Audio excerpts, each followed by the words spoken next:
So last Sunday, we talked about something. What was that little thing that we talked about?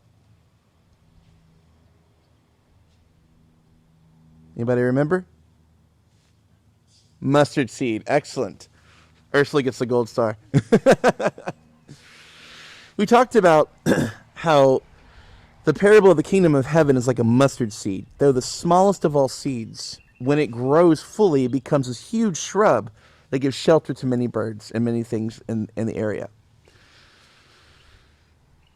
Well, that story continues today.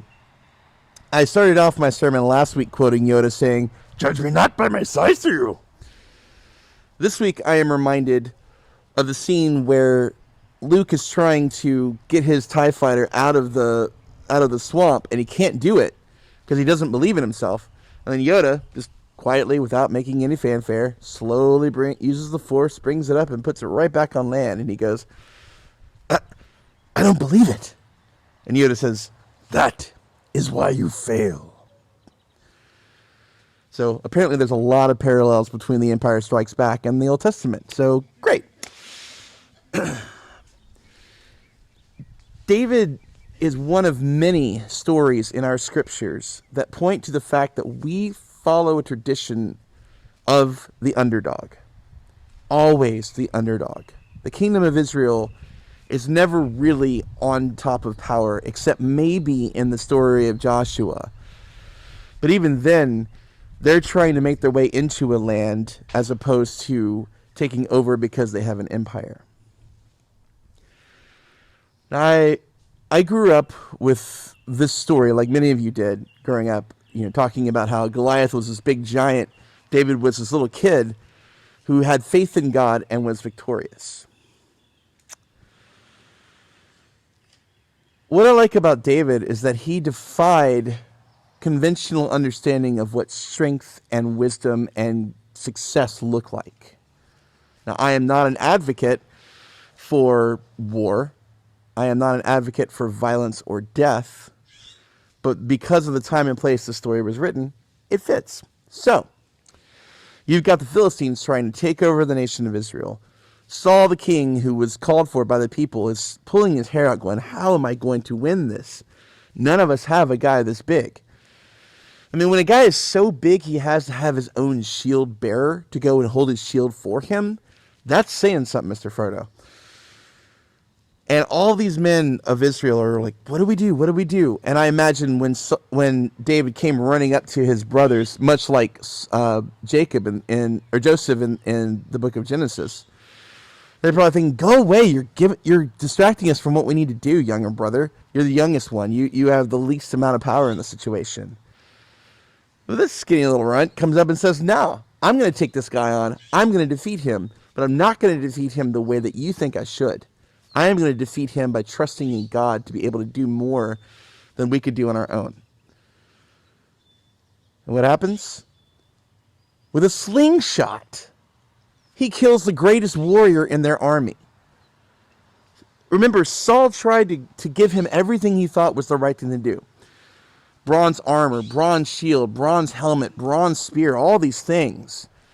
But David couldn't walk in that because it was made for someone much bigger than him. He's like, you know what? Forget this. I'm going to go out there and trust in what I know to be true for me. And with that courage, with that confidence, he was able to accomplish this thing. Now, who here, if they were a betting person, would have bet on David in the story nowadays? I wouldn't either. I would say, well, you would have fought bravely and died very quickly, to quote The Mask of Zorro. But again, we would have thought the same thing about Jesus after being crucified. That would be the end of his story. And yet, who are we following 2,000 years later? Jesus. So what does that mean for us? Well, number one, hey Heidi,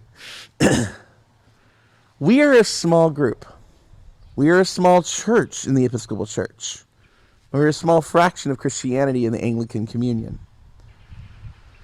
We have a lot of diversity and a lot of incredible opportunities and room for different ways of doing things than would normally be conventionally thought of. We don't have the power and clout of the Roman Catholic Church. We don't have the clout and power of a cathedral or a mega church or some of the biggest denominations in the United States or in the world. And what they use primarily are conventional means. But for us, we shed that armor and take up what for us is the best way of doing this, which is trusting in God, letting go of the trappings that protect us from the world so much that it hinders us from being able to move. We are the small, skinny little runt that people don't take as seriously because we're not one of the big things. We don't make the headlines in the news. We don't have the billions of dollars to work with. And we don't have the hundreds and hundreds of numbers. However, we can get the job done and overcome the Goliaths of the world by trusting that God can empower us to do more than we could on our own. As Sophia and her friends just celebrated yesterday, one of the most important dates in American history is the Emancipation Proclamation at Juneteenth.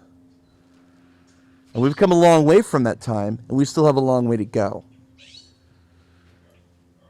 But speaking of a group of people that did not have a voice or did not have a place at the table, nonetheless, many of our greatest inspirations and our leaders in our country come from the African American community in the United States and inspire us to this day to rethink how we understand how the world works and be better in community.